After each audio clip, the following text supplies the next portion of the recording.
My name's Layla, a 34-year-old who thought she had it all sorted out. I was a part-time accountant, juggling numbers by day and living the simple, happy life I'd always wanted with Mark, my husband. He was a manager at a decent firm, and together, we were the picture of modest contentment. That was until his promotion turned our modest life into something unrecognizable. Initially, Mark's promotion felt like a blessing. "We've hit the jackpot, Layla," he exclaimed the night he got the news. His eyes sparkled with the same warmth I fell in love with. "You won't have to work anymore. How about you take care of our nest while I hustle for the both of us?" It sounded like a dream, but dreams often turn into nightmares. As the money flowed in, Mark's humility flowed out. His once gentle demeanor was replaced by an air of superiority that filled every corner of our home, suffocating me. He started coming home late, reeking of arrogance and expensive cologne. "Layla, this house looks like a dump. Can't you do better?" His words were like daggers, each one striking deep into my heart. "I'm trying, Mark. I'm doing all I can," I'd reply, my voice barely a whisper, trying to hold on to the fragments of the man I married. The house I once took pride in turned into a battlefield, with Mark as the relentless commander. "I didn't marry you to have a partner, Layla. I married you for comfort, for someone to clean up after me," he'd declare, his words slicing through the air like a blade. His cruelty knew no bounds. "You can't even give me a child. What good are you, Layla?" he'd shout, each word a blow to my womanhood. I'd look away, but he'd grab my chin, forcing me to meet his cold gaze. "Look at me when I'm talking to you. Is this what you want? To be a useless wife?"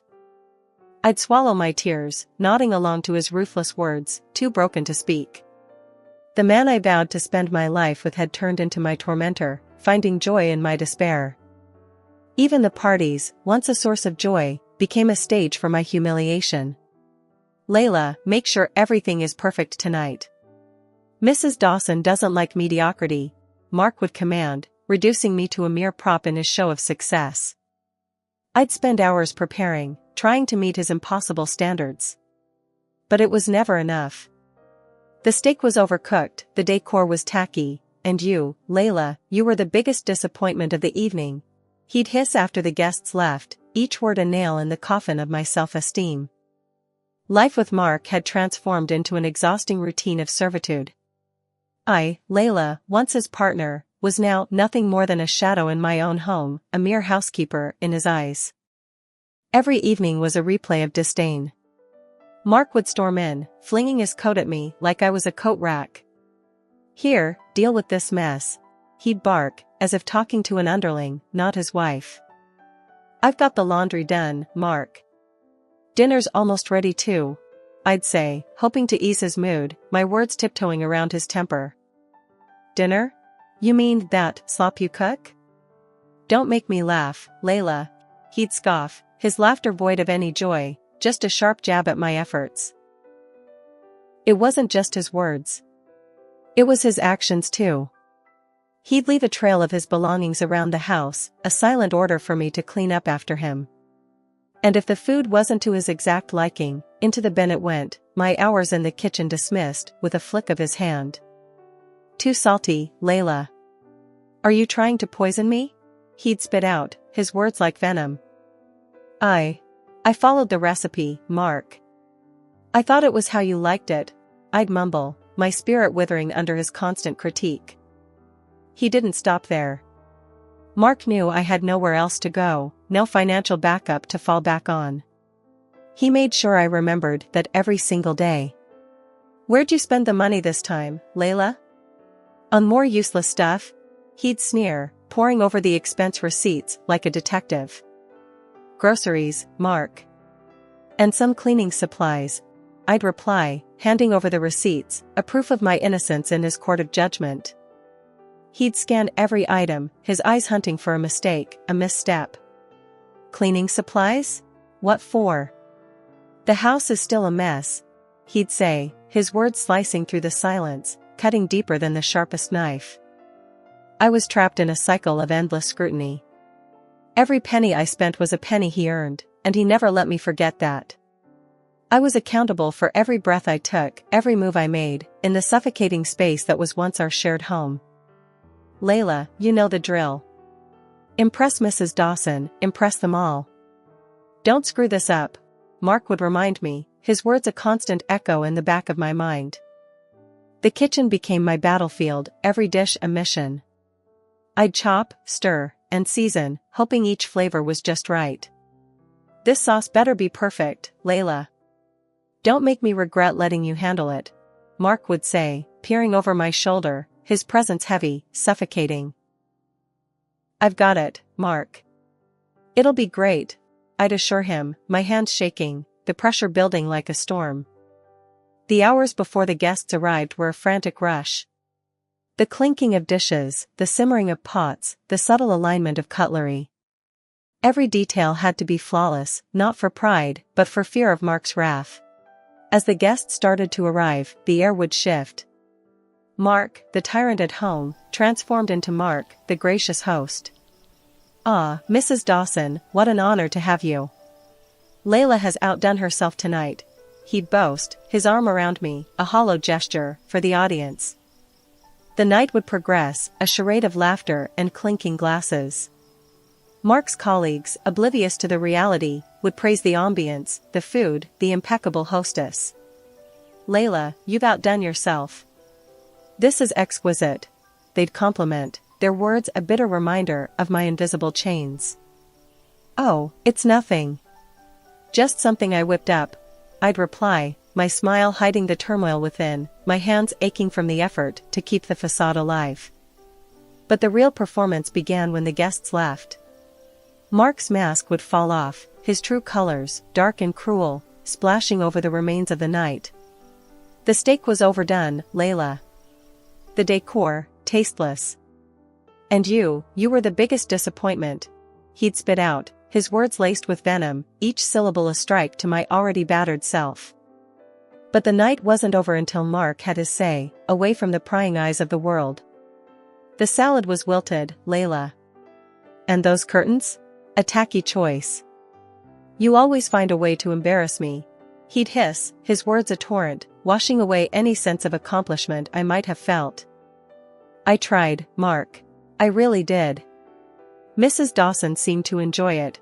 I'd defend weakly, my defense crumbling under his intense glare. Seemed? I don't pay you for seemed, Layla. I need perfection. You can't even get a simple party right, he'd retort, his voice cold, devoid of any understanding or love. The aftermath of the parties was always the same. The silence of the house echoed my loneliness, the leftover dishes a metaphor for my life with Mark, a mess, waiting to be cleaned up, waiting for a new day to start the charade all over again. The days turned into weeks, and the weeks into months, each one bringing a heavier silence and a colder distance between Mark and me.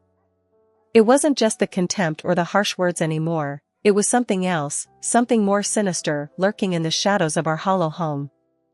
Mark's late nights became more frequent, each return home later than the last, each excuse more flimsy than the one before. Work, Layla. It's all work. You wouldn't understand, he'd say, his words slurred, the stench of alcohol mixed with something sweeter, something unfamiliar, clinging to his clothes. I tried to ignore it, to bury my suspicions under the mountain of my daily chores. But the whispers in my mind grew louder, impossible to silence. Mark, you're home late again. Is everything okay at work? I'd ask, my voice shaky, tiptoeing around the truth I was too afraid to face. Everything's fine, Layla. Better than fine. Stop nagging, would you? He'd snap, his eyes avoiding mine, his body language screaming the lies his mouth wouldn't admit. The signs were there, bold and glaring. The late-night calls he'd quickly silence, the sudden spritz of cologne before he'd leave the house, the way his eyes stopped meeting mine. Who was on the phone, Mark? It sounded important. I'd inquire, my heart pounding against my chest, bracing for his reaction. Business, Layla. Just business. Why can't you just mind your own? He'd retort, his impatience a thick veil, covering the truth.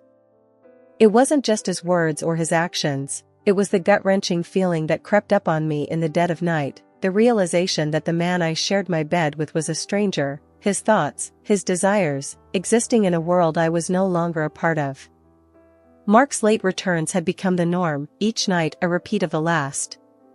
His excuses were thin, his demeanor colder, each step echoing in the hollow space between us. The smell of alcohol had become a part of him, a constant reminder of the distance growing between us. "Mark, it's late. You smell of liquor again. Where were you?" I'd ask, my voice low, barely hiding the tremble of my fears. "It's none of your business, Layla. Just mind your chores and stop prying," he'd snap back, his words sharp, cutting through the tense air. The nights dragged on, each one longer than the last. Mark's presence in the house felt like a storm, unsettling and unpredictable. One night, it all came to a head. He stumbled through the door, more inebriated than usual, a cloud of unfamiliar perfume trailing behind him. "Here, deal with this," he slurred, tossing his coat at me like I was nothing more than a coat rack. "Clean it. I need it for tomorrow," he commanded before staggering off to bed, leaving me standing there, coat in hand, heart in pieces. As I started to shake out the coat, something unexpected fell to the floor. It was a document, official and ominous. I picked it up, my hands trembling, my mind racing. It was a divorce application, completed and signed. Mark's signature, a mark of the end, lay there, stark and final. I stood there, stunned, the paper heavy in my hands. Then, something unexpected happened. A laugh escaped my lips, not a laugh of joy, but one of realization. This was it, the last straw, the final insult to the injury that had been my life with Mark. But I said nothing to him. No, this wasn't a moment for words. This was a moment for action, for decisions, for change. I took a deep breath, the weight of the years bearing down on me, the weight of the decision lifting me. That night, I didn't cry. I didn't question. I didn't doubt. I made a choice to act, to move forward, to reclaim the life that had been mine before it became ours. Mark had made his move, and now it was my turn. The path wouldn't be easy, but the hardest decisions rarely are. That morning, the sun seemed to shine a bit differently, casting a new light on the familiar walls of the home I shared with Mark. I handed him his coat, freshly cleaned, a routine task that felt strangely final.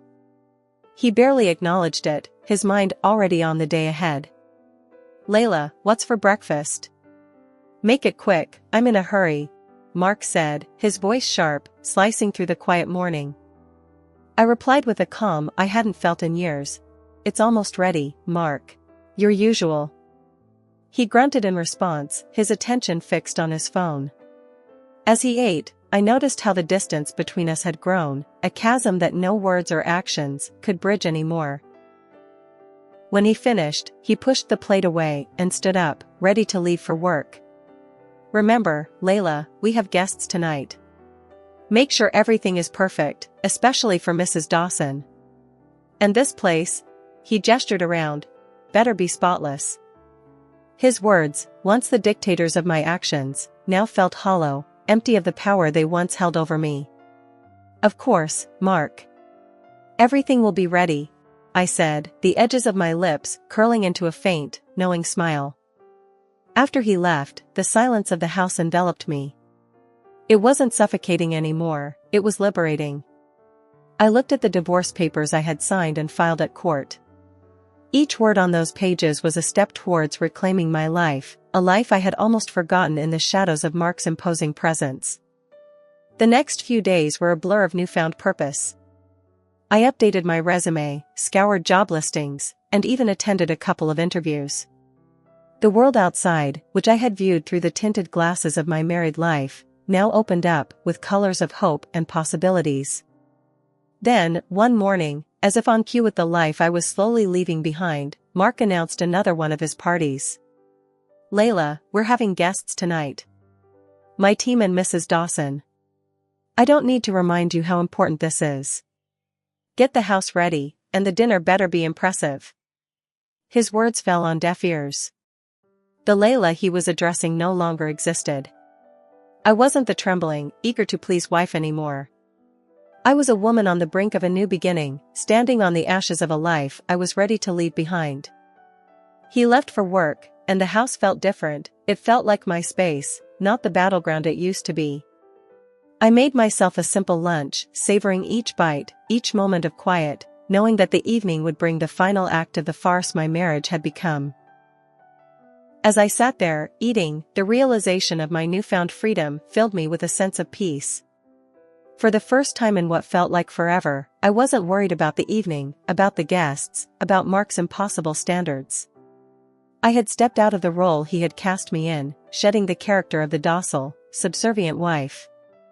The hours ticked by, and the time for the party approached. But the flurry of activity, the rush to impress, was absent. Instead, I sat there, a quiet observer of the life I was leaving behind. Mark would be home soon, expecting a house buzzing with preparations, the air filled with the aroma of a lavish dinner. But what he would come home to was the stark reality of a marriage that had crumbled, a partnership that was no more. I wasn't afraid. The fear that had once consumed me, that had dictated my every move, had dissipated, replaced by a resolve as strong as the morning sun that had ushered in this day of change. Evening had settled in when Mark barged through the door, the cold air sneaking in behind him as he forgot to close it. His eyes scanned the quiet house, expecting the usual hustle of party preparations. But there was nothing. Just silence, just me, standing calmly amidst the stillness. "What is this, Layla? Where's the dinner? The guests, they could be here any minute," he bellowed, his voice echoing in the empty space. I met his gaze, my voice calm, but firm. "There's no dinner, Mark. No party. We're divorced. I don't owe you anything anymore," I declared, the truth hanging heavy between us. His face went from anger to shock, his mouth opening and closing, struggling to grasp the reality I laid before him. "Divorced? What nonsense is this, Layla? You're talking crazy," he stammered, his composure slipping. "Not nonsense, Mark. Fact. Remember the divorce papers you had in your coat? I found them, signed them, and filed them. It's done," I said, each word deliberate, each syllable sealing the end of our farce. His shock turned to rage, his words a desperate attempt to regain control. "You fool. That was just to show my boss, Mrs. Dawson, to get her off my back. She's my lover. Do you think I got a promotion at work? I would never actually divorce you. She's old, Layla, way older and scarier than you. It was all for the promotion, don't you see?" He spat out, his words twisted, trying to weave a new web of lies. I listened, the absurdity of his excuses almost laughable. So, it was all a game? The boss, the divorce, all for a promotion? So you smelled like Mrs. Dawson's perfume? Or do you have another woman? I asked, my voice steady, my resolve unshaken. He laughed until he cried. "You're right, silly. I have a stunning mistress, young and beautiful. You and Mrs. Dawson are no match for her, I'm just playing with you." But his smirk faded, his words trailing off into silence as a cough echoed through the room. We both turned towards the sound, the forgotten open door framing the figure standing there. His boss, her expression cold and piercing, her eyes locked on Mark. His colleagues, a mix of confusion and disbelief on their faces. The room was still, the tension palpable. Mark's boss, her face a mask of fury, stood over him. "Mark, explain yourself. Was this all just a game for you? Using me to climb the career ladder?" she demanded, her voice cutting through the silence like a knife. Mark, the color drained from his face, dropped to his knees. His usual arrogance was gone, replaced by desperation. No, you've got it all wrong. It's not like that at all. I respect you immensely. Please, you have to believe me," he pleaded, his hands clasped together, his eyes begging for a shred of mercy. But there was no mercy in his boss's eyes, only contempt. "Respect? You dare talk about respect after what I just heard? You're a disgrace, Mark. Not only have you made a mockery of our personal relationship, but you've also shown your true colors as a man. She spat, her words laced with disgust. I'm sorry, truly sorry. It was a mistake, a terrible mistake. Please, give me another chance, Mark begged, his voice barely above a whisper, his figure small and defeated on the floor. The boss shook her head, her decision as firm as her stance. A mistake? No, Mark. This was a calculated move on your part, and it's going to cost you. As of tomorrow, you are no longer employed at my company. And trust me, I'll make sure your reputation follows you wherever you go. No decent company will touch you after this, she declared, her verdict final. With that, she turned on her heel and left, her presence leaving a void that was quickly filled by a heavy, suffocating silence. One by one, Mark's colleagues followed, their quick glances of pity and disdain a clear sign of the social and professional ostracism that awaited him. And there he was, Mark, still on his knees, the mighty man reduced to a crumpled figure of defeat. I couldn't help but let out a laugh, not of joy, but of disbelief at the irony of it all. I began to gather my things, each item a token of the life I was leaving behind. Mark's eyes followed me, a mix of confusion and desperation in his gaze. Layla, please, don't leave me like this. I have nothing left. I need you, he begged, his voice a hollow echo of his former self. I stopped, my bag in hand, and turned to face him. Need me? Like you needed your boss, or your mistress, or your precious career? No, Mark. You've made your bed, and now you get to lie in it. Alone, I said, my words clear, my resolve unwavering. But Layla, I made a mistake. I can change. Please, he continued, his pleas a stark contrast to the man who once held the power in our home. I shook my head, a wry smile on my lips. Change? You don't need change, Mark. You need a miracle. And as for staying, you seem to have plenty of company without me. I'm sure you'll manage, I replied, my tone final, my decision made. Life had taken a turn for both of us, but in different directions. I found myself in a cozy apartment, small, but mine. I got a job, nothing fancy, but it was a start, a step away from the shadows of my past with Mark. Mark was in a tough spot. His boss had done a number on him. Everywhere he tried, doors slammed shut. His big-time career was now just a pile of dust. He was left picking up odd jobs here and there, nothing official, just enough to scrape by. His once lavish house was now just a big, empty space, no laughter, no life, just him and his regrets. I heard whispers about his young mistress. She was out as soon as the cash stopped flowing. Can't say I was surprised. Now, Mark was all alone in that big house, no one to clean up after him, no one to listen to his woes. But life was different for me. I rekindled old friendships, caught up with girlfriends I hadn't seen in ages. There were laughs, shared memories, and support, something I hadn't felt in a long while. One day, over coffee, a friend noticed the change in me. You're different, stronger, she said, a smile lighting up her face. I smiled back, feeling the truth in her words. Yeah, it's been tough, but I'm getting there. Thinking about getting some help, too. Talking to a psychologist, you know? She nodded, understanding in her eyes. That's great, really great.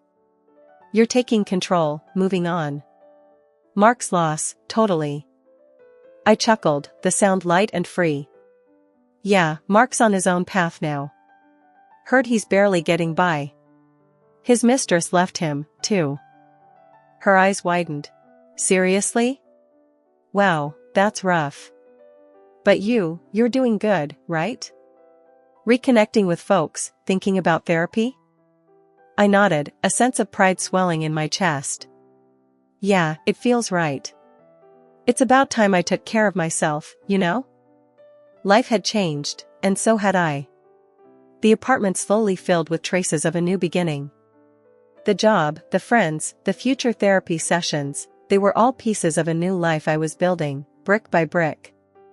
Each night, as I turned off the lights, I felt a sense of peace. I had faced the storm, emerged stronger, and was now ready for whatever lay ahead. A new day, a new challenge, a new horizon. Not as Mark's shadow, but as my own person, unafraid and undeterred, ready to write my own story.